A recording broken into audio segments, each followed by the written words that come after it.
जय माता दी दोस्तों। हलषष्ठी यानी हड़छठ की कथा हम थोड़ी कुछ और कथा लेकर आए हैं।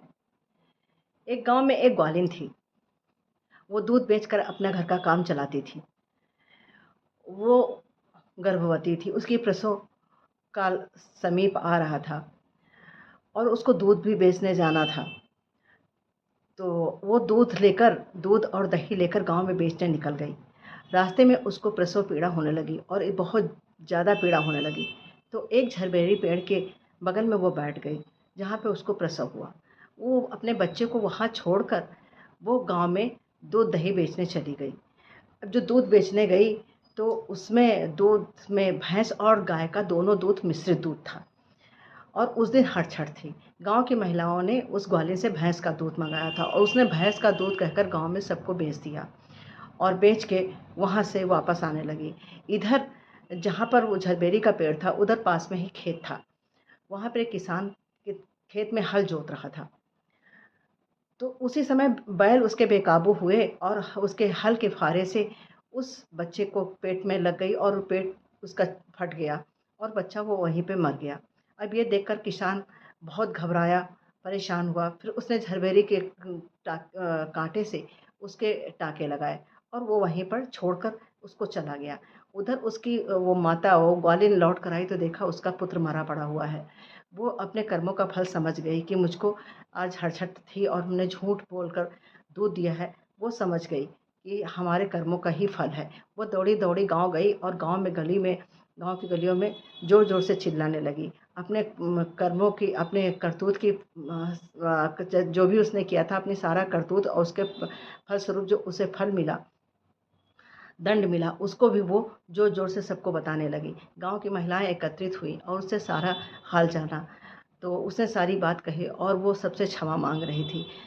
तो गांव की महिलाओं ने उसको धर्म रक्षार्थ उस महिला को क्षमा किया और उसको आशीर्वाद दिया कि उसका पुत्र जीवित हो और उसका पुत्र दीर्घायु हो। दौड़ के वो वहाँ से फिर अपने बच्चे के पास आई तो देखा उसका पुत्र जीवित था। तो उसको लगा कि हमने जो झूठ बोला था वो ब्रह्म हत्या के बराबर है। और उसने उसी समय उसी क्षण कसम खाई कि जीवन में कभी हम झूठ नहीं बोलेंगे, कभी झूठ बोलकर कोई हम किसी को गुमराह नहीं करेंगे। तो जैसे हड़छठ माता ने उसके पुत्र को जीवन दान दिया, उसको जीवित किया, माता रानी सबके पुत्रों की रक्षा करे। जय हो हड़छठ मैया की। कहानी नंबर 2। एक गांव में एक बनिया रहता था। वो अपनी पत्नी के साथ रहता था। उसके पुत्र होते, बच्चे जन्म लेते उसकी पत्नी को और वो साल में ही ख़त्म हो जाते। इस तरह करते करते उसके 5-6 पुत्र ख़त्म हो गए। तो वो बनिया और उसकी पत्नी बहुत दुखी हुई कि अब हमारा जीवित रहना ही बेकार है। ये सोचकर दोनों जंगल की ओर निकल गए कि हम लोग भी प्राण त्याग देते हैं। जंगल में उसको एक रास्ते में साधु मिला। तो साधु को अपनी सारी बात बताई। तो उसने ध्यान लगाया, उस संत ने ध्यान लगाया कि इसके पुत्र कहाँ हैं। तो उसने सब लोक में देखा, उसको कहीं पुत्र नहीं मिले। फिर उसने ब्रह्मलोक में ध्यान लगाया तो ब्रह्मलोक में उसके पुत्र मिले। तो उसने उसके पुत्रों से कहा, साधु ने, कि तुम अपने माता पिता के पास वापस लौट जाओ। तो उनके पुत्र बोले, कौन से माता पिता, हम तो कितनी बार जन्म ले चुके हैं, हमारे किस माता पिता की आप बात कर रहे हैं। अब तो हम जन्म मृत्यु से हम मुक्त हो चुके हैं, अब हम मृत्युलोक में नहीं जाना चाहते। तो उस साधु ने उन पुत्रों से कहा कि अब वो बनिया और उसकी पत्नी बहुत दुखी हैं, उनका कोई पुत्र नहीं जीवित होता है। तो इसका कोई उपाय हो जिससे उसकी संतान जीवित रहे। तो उन पुत्रों ने कहा कि उन बनिया और उनकी पत्नी को बोलो कि हड़छठ माता की पूजा करें विधि विधान के अनुसार और उन्हें अपने पुत्र और संतान की कामना करें, जिसके फलस्वरूप उन्हें पुत्र की प्राप्ति होगी और वो जीवित भी रहेंगे। अब वो ध्यान से साधु हटा और बनिया को सारी बात बताई कि ऐसे ऐसे आप जाकर करिए। तो वो बनिया वहाँ से आकर अपने घर वापस आ गया और अपने पत्नी के साथ विधि विधान के अनुसार छठ माता की पूजा करी, जिसके फलस्वरूप उसको पुत्र रत्न की प्राप्ति हुई। अब वो विधि विधान के अनुसार हर साल वो छठ माता की पूजा करता, जिसके कारण उसके पुत्र हमेशा अब उसके जीवित रहने लगे और दीर्घायु हुए, यशस्वी हुए। जैसे हरछठ माता ने उसके पुत्र की रक्षा करी, जीवन दान दिया, माता रानी सबके पुत्रों की रक्षा करें और उनको यशस्वी बनाए, दीर्घायु करें। जय हो हर छठ माता। कहानी नंबर 3। एक गांव में उज्जैन नगरी में 2 सौतन रहती थी। बड़ी का नाम था रेवती, दूसरी का था मानवती। तो रेवती की कोई संतान नहीं थी और मानवती के 2 पुत्र थे। तो रेवती जो है अपनी सौतन से बहुत जलती थी और हमेशा जला करती थी कि वो मारने का प्रयास करती थी कि इसके पुत्र मर जाएं, और हमेशा ईश्वर से यही कामना किया करती थी। एक दिन उसने अपनी सौतन मानवती से बोला कि तुम्हारे पिता की बहुत तबीयत खराब है, तुम जाकर उनको देखाओ। तो बोली कि ठीक है दीदी, लेकिन हमारे पुत्रों को कौन देखेगा? तो कोई, मैं तुम्हारे पुत्रों को बड़ा ध्यान रखूँगी, बड़ा ख्याल रखूँगी, तुम जाकर अपने पिता को देखाओ। तो वो अपने पिता को मानवती देखने चली गई। जब वहाँ गई तो उसके पिता पूर्णतः स्वस्थ थे।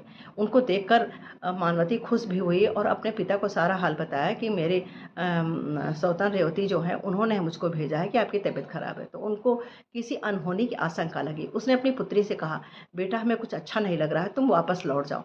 तो तभी उसकी माँ ने बोला कि आज हरछठ का दिन है, हरछठ की पूजा है, तुम ऐसा करो बेटी, आज तुम हरछठ का व्रत भी रहो, हरछठ माता की पूजा करो और अपने पुत्रों की आयु की, उनके दीर्घायु होने की और उनके जीवन की रक्षा के लिए तुम माता रानी से प्रार्थना करो। तो बेटी ने वैसे ही किया और हरछठ माता का व्रत रखा और अपने पुत्र की जीवन की, उनकी दीर्घायु होने की कामना करी। दूसरे दिन जब पुत्री वहाँ से, वो मानवती वापस आई, तो जंगल के रास्ते से वापस आ रही थी। इधर उसकी जो सौतन थी रेवती, उनके दोनों पुत्रों को मारकर जंगल में फेंक आई थी। तो अब वो उधर से जब वापस आ रही थी तो रास्ते में उसने अपने पुत्रों को जंगल में देखा। तो उसके पुत्र दौड़ के आए, उसकी माँ से मिले। तो उसकी माँ बोली कि बेटा तुम तो घर में थे, तुम दोनों यहाँ कैसे? तो उसने कहा कि हमारी दूसरी माता ने हम लोगों को आपके जाने के बाद मार के यहाँ फेंक गई थी, लेकिन एक बुढ़ी माता आई, उन्होंने हमको जीवित कर दिया। तो वो समझ गई हरछठ माँ की कृपा से हमारे पुत्र जीवित हुए हैं। तो उसने, मानवती वहीं पे हरछठ माता के जयकारे लगाने लगी और जयकारे करते करते अपने नगर में, अपने गाँव वहाँ आई और वहाँ पे आसपास सभी महिलाओं को ये बात बताई।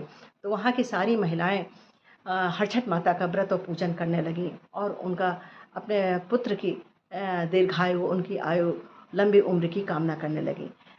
तो और वो उनके बच्चे जीवित रहे, हमेशा दीर्घायु यशस्वी रहे। हरछठ माता की, जैसे हरछठ माता ने उनके पुत्रों की रक्षा करी, माता रानी सभी के पुत्रों की रक्षा करें। जय हो हरछठ माता की, जय हो माँ की। कहानी नंबर 4। एक गांव में एक सास बहू रहती थी। तो सास वो बहुत गरीब थे, तो दूध बेचकर ही अपने घर का काम चलाते थे।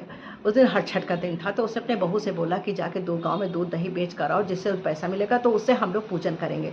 तो बहू बोली, माँ आज हरछठ है, हम जोते हुए खेतों से नहीं जा सकते, तो आज हम कैसे बेचने जाएंगे? तो वो माँ बोली कि तुम मेड़ मेड़ जाना और एक जगह जाकर बैठ जाना गाँव किनारे, तो वहीं पे जोर जोर से तुम आवाज़ लगाना, तो लोग तुम एक ही जगह तुम बैठी रहोगी, वहीं से तुमसे दूध दही लेकर लोग जाएंगे।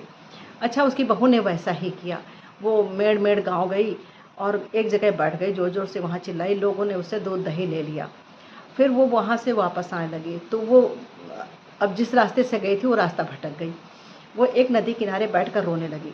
तभी वहाँ पर नदी से एक बूढ़ी माता निकली और उससे पूछा, बेटी क्यों रो रही हो? तो उसने कहा, माता रानी आज हमको हरछठ की भी पूजा करनी है और हम गांव में दूध दही बेचने गए थे और आज हम जुते हुए खेत में भी नहीं चल सकते, हम रास्ता भटक गए हैं और हमें हरछठ माता की पूजा करनी है और देर हो रही है। तो हरछठ माता ने कहा, कोई बात नहीं। वो जो बुढ़िया थी वो बोली, कोई बात नहीं, तुम आग बंद करो। तो उसने आग बंद करी। आग बंद करी तो उसके बाद थोड़ी देर बाद उस बूढ़ी माता ने उससे कहा कि आप बेटा आँख खोलो। तो उसने आँख खोली तो उससे जो दही वाला उसका जो घड़ा था, उसने उसको देते हुए कहा, बेटी तुम इस अपने घड़े को लेकर तुम जाओ, अपने घर में खोलना।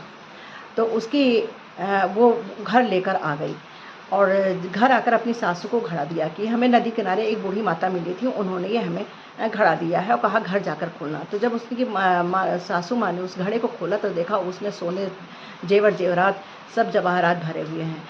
तो अब वो लोग बड़े खुश हुए और उसकी बूढ़ी माँ को समझते हुए देर नहीं लगी सासू माँ को कि ये सब हरछठ माँ की कृपा से हमको मिला है। तो कही, बेटी वो कोई और नहीं, वो हरछठ माता ही थी। इधर वो जो बहू थी अपनी जेठानी की गरीबी के कारण अपने जेठानी के घर में काम करके जो पैसा मिलता था उससे जीवन यापन भी उसका चलता था, तो अपनी जेठानी के घर में काम करती थी। उस दिन वो अपनी जेठानी के घर नहीं गई। उसकी जेठानी दौड़ी-दौड़ी वहाँ से आई, अपनी देवरानी के घर गई, तुम आज काम करने नहीं आई।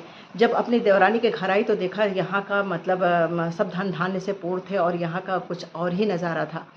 तो वो देखकर बड़ी आश्चर्यचकित हुई और अपनी देवरानी से पूछने लगी कि ऐसा क्या हो गया जो एक एक ही दिन में तुम्हारे पास इतना धन-धान्य से पूर्ण हो गई तुम? तो वो बोली कि हम कुछ कुछ नहीं जानते, हम तो ऐसे दूध-दही बेचने गए थे, एक नदी किनारे हमको एक माताजी मिली थी और उनकी कृपा से सब हुआ है और हरछठ माँ की कृपा से हुआ है।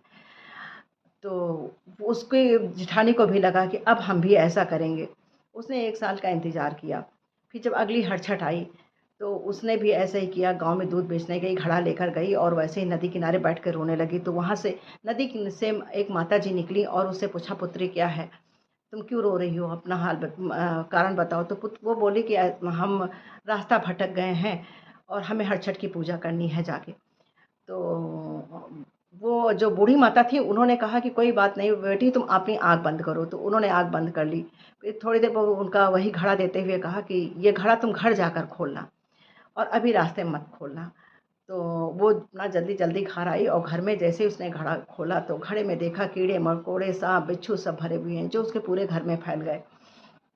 अब वो बहुत परेशान हुई और दौड़ी-दौड़ी अपनी देवरानी के पास गई, "अरे! तुमने ऐसा क्या बता दिया था? हमारे घर में तो पूरे कीड़े-मकोड़े, साँप, बिच्छू पूरे घर में फैल गए हैं।"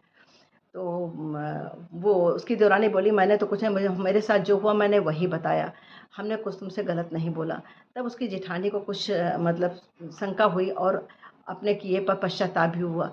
उसको लगा कि मेरे पास तो सब कुछ था, मैंने ये सब जानबूझ के किया, इस कारण हरछठ माता मेरे से नाराज़ हुई हैं। फिर उसने हरछठ माता से प्रार्थना करी और उनसे माफ़ी माँगी। फिर अगले साल विधि-विधान से के फिर उन्होंने अपनी हरछठ माता की विधि-विधान के अनुसार पूजा करी, अर्चना करी और अपने किए का प्रायश्चित किया और उसकी क्षमा माँगी। तो हरछठ माता ने उसको क्षमा किया और उनके घर के सारे साँप, बिच्छू, कीड़े-मकोड़े सब वहाँ से गायब हो गए।